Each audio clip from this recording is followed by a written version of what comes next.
Bismillahirrahmanirrahim. Assalamualaikum warahmatullahi wabarakatuh. Saudara pemirsa channel terpilih MTA TV dimanapun Anda berada. Puji syukur Alhamdulillah senantiasa kita panjatkan kehadirat ilahi Rabbi Allah Subhanahu Wa Taala atas genap karunia nikmat dan juga rahmatnya untuk kita semua di perjumpaan sore hari ini. Kita jumpa kembali di program unggulan seputar haji. Dan Alhamdulillah sudah hadir dari KBIHU MTA.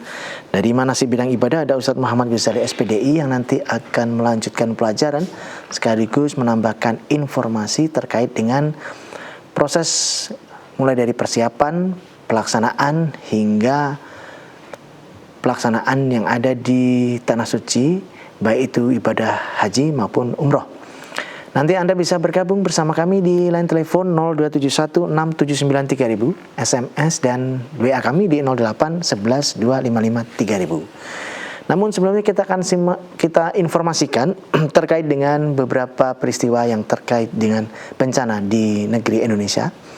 Kita persilahkan Anda bisa menyalurkan dana sosial untuk peduli bencana bagi saudara kita yang ada di beberapa wilayah di rekening Bank Syariah Indonesia dengan kode bank 451, nomor rekening 22342341111 atas nama Yayasan Majelis Tafsir Al-Quran.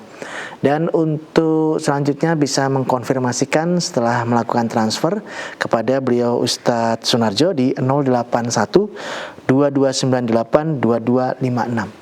Semoga kontribusi dan partisipasi kita bisa meringankan pemulihan bagi saudara kita yang ada di beberapa wilayah. Assalamualaikum warahmatullahi wabarakatuh, Ustaz. Waalaikumsalam warahmatullahi wabarakatuh. Kabar baik dan sehat sore ini. Alhamdulillah baik. Alhamdulillah baik dan sehat. Pelajaran kali ini ada sampai di mana, Ustaz? Silakan dilanjutkan. Ya, baik. Bismillahirrahmanirrahim. Assalamualaikum warahmatullahi wabarakatuh. Alhamdulillahi wahdah. Sadaqa wa'dah wa nasara 'abdah wa a'azza jundahu wa hazamal ahzaba wahdah. Asyhadu an la ilaha illallah wahdahu la syarikalah wa asyhadu anna Muhammadan abduhu wa rasuluhu la nabiyya ba'dah. Allahumma salli wa sallim wa barik ala Muhammad wa ala alihi wa sahbihi ajmain. Qala Allah Ta'ala fi kitabihil karim, a'udzu billahi minasyaitonir rajim. Ya ayyuhalladzina amanu taqullaha haqqa tuqatih wa la tamutunna illa wa antum muslimun. Wa qala fi ayatin ukhra wa adzin fin nasi bil haji ya'tuka rijalan wa ala kulli dhamiri ya'tina min kulli fajjin amiq. Wa qala walillahi 'alan nasi hajjul baiti man istata'a ilaihi sabila. Labbaik Allahumma labbaik, labbaik la syarika laka labbaik, innal hamda wan ni'mata laka wal mulk la syarika lak. Alhamdulillah, senantiasa kita panjatkan puji dan syukur kehadirat Allah Subhanahu wa Ta'ala, bahwa Allah masih memberikan kepada kita nikmat tanpa batas, nikmat yang begitu banyak, agar kita mengerti, memahami bahwa Allah telah memberikan nikmat kepada kita. Lihatlah orang-orang yang kondisinya berada di bawah kita, dalam arti masalah urusan-urusan keduniaan. Jangan melihat orang yang berada di atas kita. Kalau kita melihat orang-orang yang di atas kita, orang-orang yang lebih sukses, orang-orang yang lebih baik, tentu kita nanti akan menganggap remeh terhadap nikmat yang sudah diberikan kepada kita semuanya. Selanjutnya, selawat dan salam mudah-mudahan selalu dan senantiasa diberikan kepada Nabi Muhammad SAW yang telah diutus oleh Allah ke dunia ini untuk mencerahkan kehidupan manusia, menjadi manusia-manusia yang berakhlakul karimah, manusia-manusia yang berbeda perilakunya dengan sifat-sifat kebinatangan. Ini tujuan Rasulullah diutus ke dunia untuk memanusiakan manusia, biar ngerti bahwa manusia itu sebagai hamba Allah punya kewajiban untuk beribadah kepadanya. Tentu kita juga merasa prihatin dengan adanya musibah yang terjadi di beberapa daerah di wilayah Indonesia. Yang terakhir yang berada di daerah Sumatera. Kondisi kita yang selain di daerah itu adalah kondisi yang jauh lebih baik. Kita bisa beribadah dengan nyaman, kemudian bisa bekerja, bisa bersekolah, bisa beraktivitas. Ini betul-betul harus kita syukuri. Sementara saudara kita yang ada di sana hanya untuk keperluan air bersih saja, ini sulitnya minta ampun, karena masih banyak yang tergenang oleh genangan air. Kemudian tidak bisa bekerja, bahan makanan kadang-kadang masih ada yang kurang. Ini kondisi-kondisi yang tentu menjadikan kita agar lebih bersyukur kepada Allah Subhanahu wa taala dengan cara ya melaksanakan apa yang menjadi perintah-perintahnya dan berusaha menjauhi apa yang menjadi larangan-larangan Allah. Ketika perintah itu dilaksanakan atau dikerjakan, Allah akan ridho, akan senang dengan hambanya. Kalau senang, bisa jadi Allah akan memberikan berkah, memberikan kebaikan-kebaikan yang datang dari langit dan bumi. Sebaliknya, kalau banyak melakukan pelanggaran-pelanggaran, larangan-larangan Allah diterjang, salah satunya misalnya wala tufsidu fil ardi ba'da islahiha. Jangan kamu melakukan kerusakan di muka bumi setelah bumi ini diciptakan oleh Allah dalam keadaan baik. Kalau larangan itu dilanggar, pasti akan membawa dampak, baik dampak secara skupnya kecil maupun skupnya yang meluas, tergantung dari pelanggaran yang dilakukan. Kalau yang melanggar ini orang-orang yang punya kekuasaan, sudah barang tentu dampaknya akan semakin besar. Maka jangan sampai kita ini melakukan pelanggaran-pelanggaran dari apa yang sudah dilarang oleh Allah Subhanahu wa taala. Selanjutnya para pemirsa dan juga para pendengar radio rahimakumullah, kita akan melanjutkan pembahasan tentang masalah rukun haji ya. Sebentar lagi para jamaah haji nanti di tahun 2026 ya. Kira-kira ya di bulan Maret itu sudah mulai berangkat menuju ke tanah suci ya, Maret kemudian sampai April ya.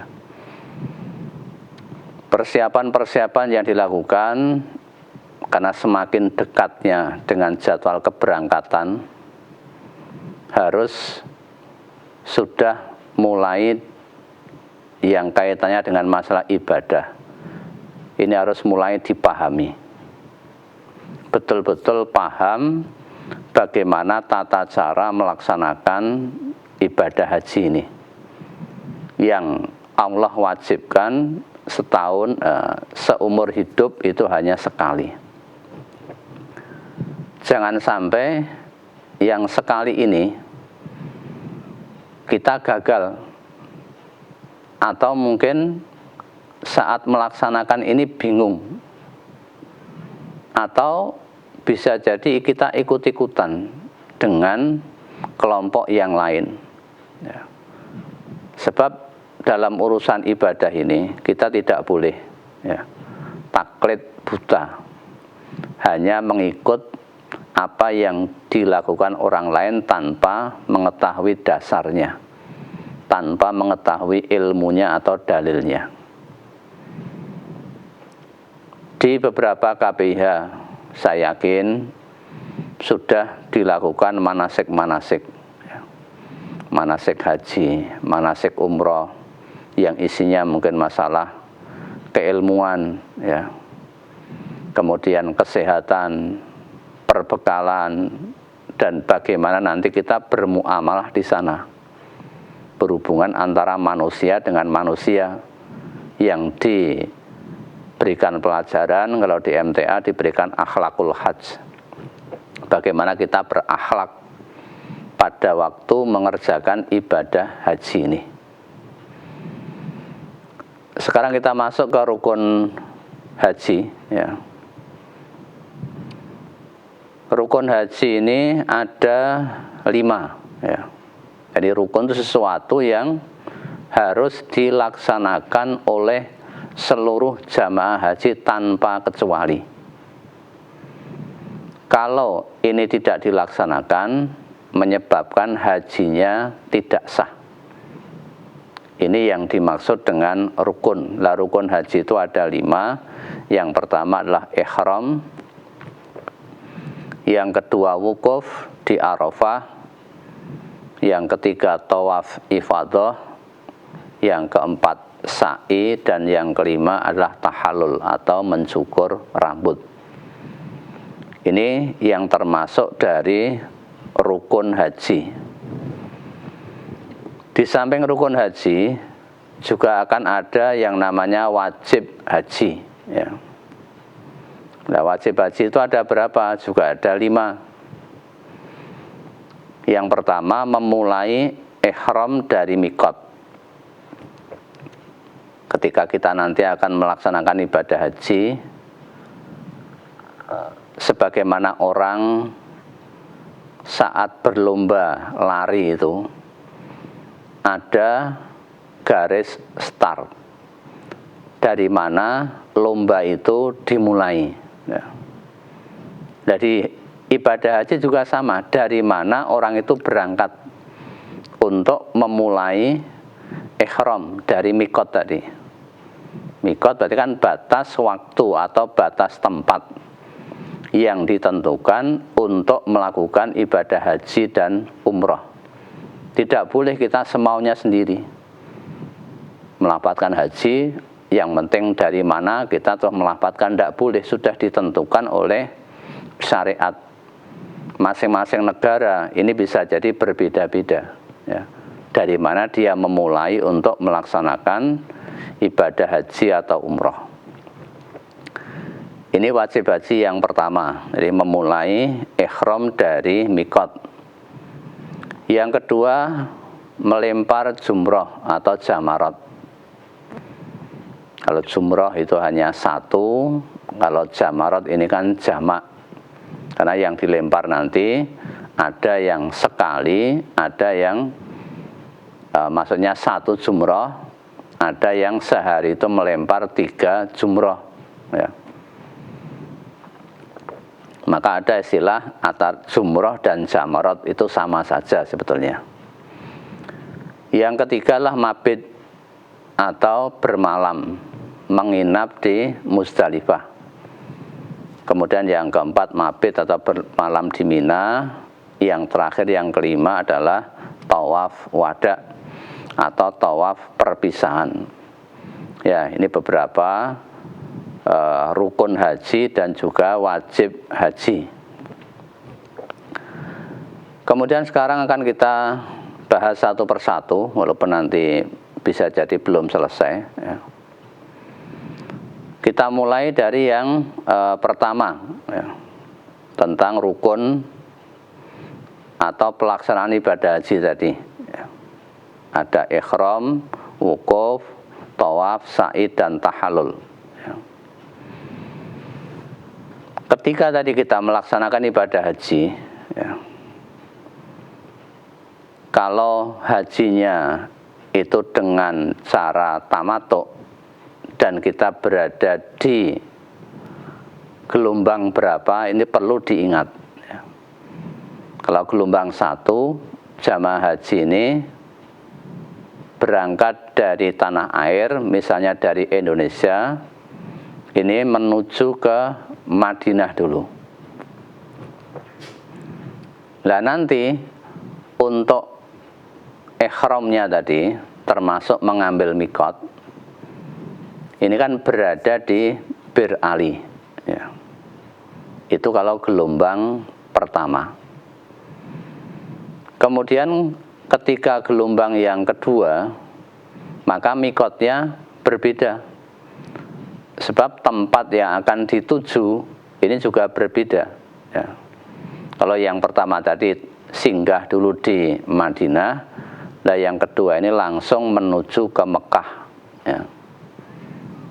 Maka orang yang langsung menuju ke Mekah dari wilayah Indonesia ini disamakan atau ditarik garis lurus dengan penduduk Yaman.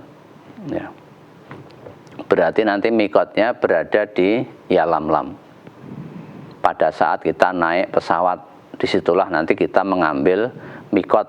Insya Allah sudah diinformasikan atau diberitahu oleh bagian kru pesawat bahwa sebentar lagi kita akan memasuki mikot. Silahkan persiapan untuk melafadzkan atau melaksanakan daripada rukun haji tadi. Ya. Nah, pada saat kita akan melaksanakan ibadah haji tadi, karena kita memakai haji tamattu, yaitu kita mengerjakan umroh dulu baru haji, maka niatnya adalah umroh dulu. Pada saat melintasi tadi, berarti kalau di gelombang yang kedua kita berangkat dari Indonesia, itu sudah memakai pakaian ihram. Ya. Sebab nanti mikotnya pada saat kita berada di dalam pesawat, pesawat masih terbang. Pakainya pakaian ihram adalah ketika berada di Indonesia, di gedung untuk persiapan haji itu. Ya, kalau di Solo tentu ada di Donaudan, di Jakarta mungkin ada di asrama haji, di Pondok Gede atau di mana dan lain-lain. Semua tempat insya Allah ada. Ya, sebelum berangkat itu sudah mandi, sudah memakai pakaian ihram. Lah ketika sampai di mikot tadi di Yalamlam, kita mengucapkan labbaika umrotan. Ya. Labbaika umrotan. Jadi aku memenuhi panggilanmu ya Allah untuk melaksanakan ibadah umroh. Ya. Itu ketika dari tanah air. Ya. Ketika nanti kita sudah melaksanakan ibadah umroh, karena umroh dulu, ya. Pada saat kita berada di Mekah, ya, untuk melaksanakan ibadah haji tadi, ya kita mulai mengambil mikotnya ya dari Mekah juga, dari hotel kita yang kita tempati, itu kita melafadzkan labbaika hajjan. Aku berniat ya Allah memenuhi panggilanmu untuk melaksanakan ibadah haji. Nah kemudian setelah itu kita dituntunkan untuk membaca talbiyah tadi, ya, labbaik Allahumma labbaik, labbaik la syarika laka labbaik, innal hamda wan ni'mata laka wal mulk la syarika lak. Itu.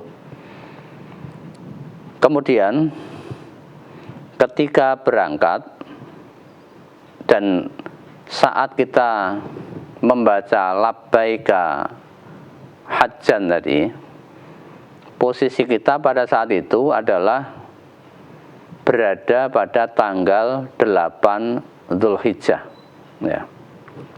Pada tanggal 8 Dzulhijjah. Sebab nanti wukufnya terjadi pada tanggal 9 Dzulhijjah. Pada saat di zaman Nabi, memang ketika kita mau berangkat menuju ke Arafah, ini pada zaman Nabi, ini memang dimulai ya dari tadi Masjidil Haram, ya. Lah dari sana nanti akan menuju ke Mina, ya. Jadi Mekah ke Mina itu ya kurang lebih jaraknya 8 km. Zaman Nabi banyak yang berjalan kaki, ya, para sahabat. Kemudian nanti setelah di Mina, nah baru nanti akan menuju ke Arafah, ya. Menuju ke Arafah. Nah, antara Mina dan Arafah kurang lebih sekitar 14 km. Ya. Di zaman Nabi dulu juga banyak yang berjalan kaki. Nah, bagi jamaah Indonesia, biasanya ini diarahkan oleh Kementerian Agama untuk langsung dari Masjidil Haram atau dari hotel kita masing-masing yang dekat dengan Mekah tadi, langsung menuju ke Arafah, tidak melalui Mina. Itu pun juga diperbolehkan, karena intinya tadi adalah kita akan melaksanakan wukuf di Arafah. Kalau ini dianggap sunnah, ya berarti kan sunnah perjalanan tadi dari Mekah ke Mina ke Arafah. Dan misalnya dari Mekah kemudian langsung menuju ke Arafah, ini juga diperbolehkan, ya, tidak masalah. Nanti di sana kita tentu akan melaksanakan wukuf, ya. Lah cara wukufnya bagaimana? Insya Allah nanti akan kita lanjutkan pada kesempatan berikutnya, yang insya Allah mudah-mudahan nanti kita bisa melanjutkan dari pembahasan ini, ya. Baik pemirsa, kami harapkan Anda bisa bergabung bersama kami di line telepon 02716793000, SMS ataupun di WA kami di 08112553.000. Namun sebelumnya kita akan simak beberapa informasi dalam rangkaian Cerdas Pariwara berikut ini. Baik saudara pemirsa channel terpilih MTA TV dimanapun Anda berada, terima kasih Anda masih setia bersama kami khususnya di program unggulan seputar haji sore hari ini. Dan kembali kami informasikan bagi Anda yang ingin berpartisipasi aktif dalam donasi peduli bencana di Indonesia, silakan dicatat di Bank Syariah Indonesia dengan kode bank 451 dengan nomor rekening 2234234111 atas nama Yayasan Majelis Tafsir Al-Quran. Jangan lupa untuk memberikan notifikasi, klarifikasi di Ustadz Sunarjo 08122982256. Semoga donasi kita bisa meringankan dan mempercepat pemulihan saudara-saudara kita yang ada di lokasi terdampak bencana. Baik Ustadz, ada yang bisa disampaikan terkait dengan materi lanjutan tadi Ustadz? Silakan Ustadz. Ya, sebagai informasi saja, tadi sudah kita sampaikan bahwa keberangkatan jamaah haji ini dibagi menjadi 2 gelombang tadi. Ada gelombang pertama dan juga gelombang kedua, ya. Kalau gelombang pertama tadi dari Indonesia ini menuju ke Madinah. Ini kloter pertama, ya. Kelompok terbang yang pertama ini tanggalnya tanggal 22 April, ya. 22 April 2026. Persiapannya tentu sehari sebelumnya, tanggal 21 April ini sudah masuk ke asrama haji. Ini bagi yang masuk kepada gelombang pertama tadi. Ya.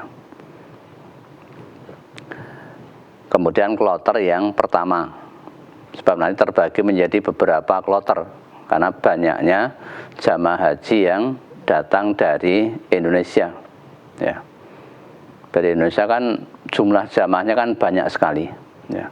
Ada 200 ribu lebih. Ya. Dulu pernah 221 ribu. Ya. Ini termasuk jumlah yang hampir terbesar dari seluruh dunia, ya, menempati ya 5 besar penyuplai jamaah haji yang nanti dilaksanakan di Mekah sana. Indonesia ini paling besar, ya. Termasuk juga ada Pakistan, itu juga besar juga, unda-undi lah, hampir sama, ya, antara Indonesia dengan Pakistan. Kemudian yang gelombang kedua, ini kloter pertama, ya, dari Indonesia langsung menuju ke Mekah. Ini terbang pada tanggal 7 Mei ya, 2026. Ini berdasarkan jadwal, ya, jadwal sementara. Tanggal 7 Mei berarti nanti masuknya ke asrama haji inilah tanggal 6 Mei. Nah, sekarang sudah di bulan Desember, sebentar lagi Januari. Berarti tinggal beberapa bulan saja ini para jamaah haji akan melaksanakan ibadah haji yang ada di sana. Untuk itu, hal-hal yang terkait dengan masalah ibadah betul-betul harus dikuasai tadi. Kemudian kita lanjutkan pembahasan kita kaitannya dengan masalah rukun haji tadi. Yang pertama adalah wukuf, ya. Ketika kita akan melaksanakan wukuf tadi sudah dimulai dengan kita melaksanakan ihram, ya. Berpakaian ihram, kemudian mengambil mikot, ya. Ketika sampai di Arafah, ya, padang yang sangat luas, insya Allah nanti di sana tenda-tendanya sudah lumayan baik, sudah semi permanen. Ini perlu disyukuri karena jamaah haji tahun-tahun mungkin 10 tahun yang lalu itu jauh keadaannya tidak sebaik yang sekarang ini, ya. Maka perlu disyukuri. Kalau dulu seperti ya tenda-tenda pramuka itu, ketika kena angin kadang-kadang ada yang roboh. Nah, sekarang sudah dipakai tiang-tiang dari baja, kemudian penutupnya sudah dibuat kain yang tahan terhadap api. Ini sudah dipersiapkan oleh pemerintah Arab Saudi, ya. Jadi tendanya insya Allah sudah lumayan baik, ya. Nah, sekarang makna wukuf adalah berhenti. Jadi kita berhenti beraktivitas, kita diam tanpa bergerak. Itu makna daripada wukuf, ya.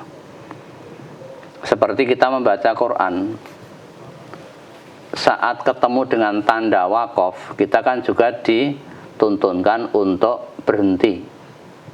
Itu sama, ya, asal katanya sama. Hanya ini pada saat kita melaksanakan ibadah haji tadi. Pada tanggal wukuf itu dilaksanakan tanggal 9 Dzulhijjah, ya. Jadi semua jamaah haji ini berkumpul, ya, di padang Arafah pada tanggal 9 Dzulhijjah tadi. Dan hari itu merupakan puncaknya ibadah haji, ya. Dan wukuf termasuk sebesar-besar rukun haji tadi. Karena Rasulullah bersabda bahwa al-hajju Arafah. Haji itu adalah ketika seseorang itu melaksanakan wukuf di Arafah. Maka jamaah haji yang tidak melaksanakan wukuf di Arafah, ini hajinya dianggap batal, ya, harus mengulang pada tahun berikutnya. Maka sampai orang yang sakit pun ini dibawa ke Arafah walaupun hanya beberapa saat. Ada istilahnya namanya safari wukuf.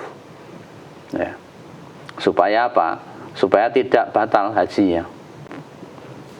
Ya semampunya, sesuai dengan kondisinya masing-masing. Kalau sakit, ya tetap hanya beberapa jam atau mungkin setengah jam berada di Arafah, kemudian balik lagi ke rumah sakit. Kemudian makna daripada wukuf, ya, ini semua jamaah haji ini berpakaian ihram. Laki-laki hanya memakai 2 lembar kain. Kain yang berada di bawah namanya izar, kemudian yang di atas namanya rida. Dengan berpakaian itu berarti semua manusia yang jumlahnya jutaan tadi semuanya sama, merasa rendah di hadapan Allah, melepaskan kebahagiaan dunia, melepaskan kebanggaan keduniaan. Ini semuanya di Arafah itu sama, ya. Tidak ada yang namanya pekerja, tidak ada yang namanya direktur atau bos, semuanya sama di hadapan Allah, merendahkan diri kepada Allah, kemudian mengakui dosa-dosa yang telah dilakukan.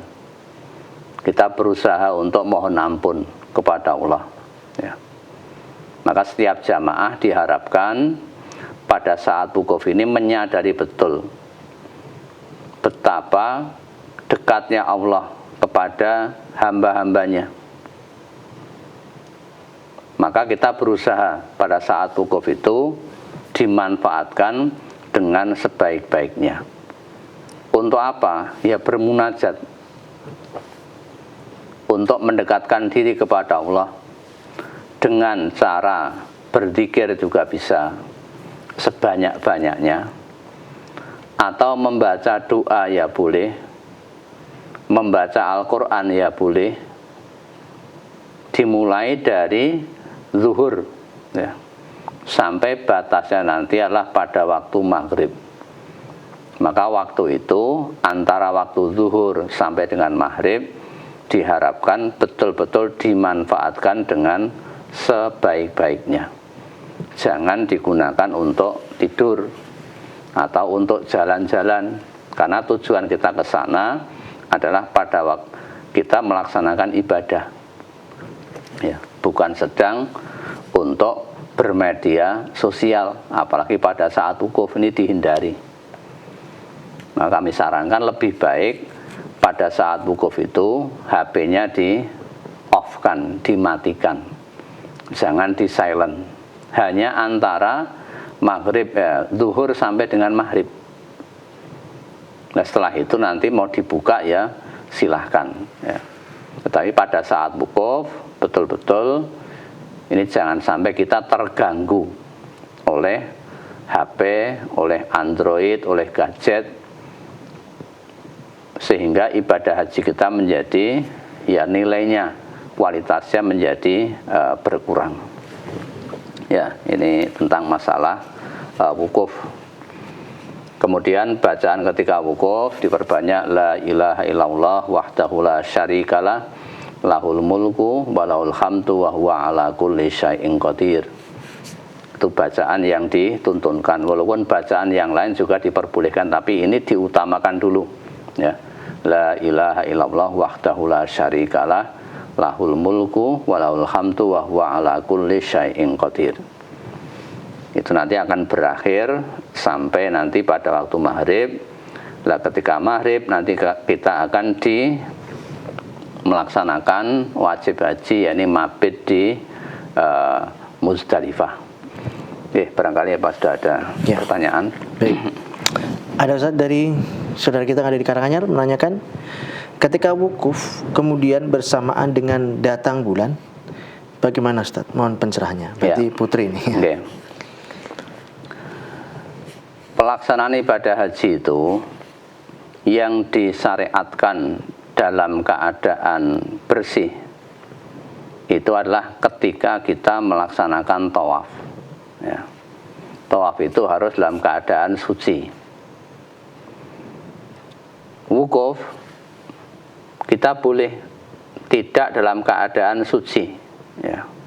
Tetap ibu tadi yang bertanya, tetap mengambil mikot tadi, ya, mengambil mikot, kemudian melafadzkan talbiyah, kemudian menuju ke Arafah untuk melaksanakan wukuf. Karena wukuf ini tidak ada syaratnya harus dalam keadaan suci. Karena apa? Hari itu ya hanya sekali itu, tanggal 9 Dzulhijjah, tidak boleh diganti dengan tanggal yang lain. Allah dan Rasulnya sudah memberikan peraturan demikian. Bagi orang-orang yang wukuf tidak disyaratkan harus dalam keadaan suci, tapi ya tetap dijaga tentang kebersihannya, termasuk kita melaksanakan sa'i. Itu kan juga tidak harus dalam keadaan suci.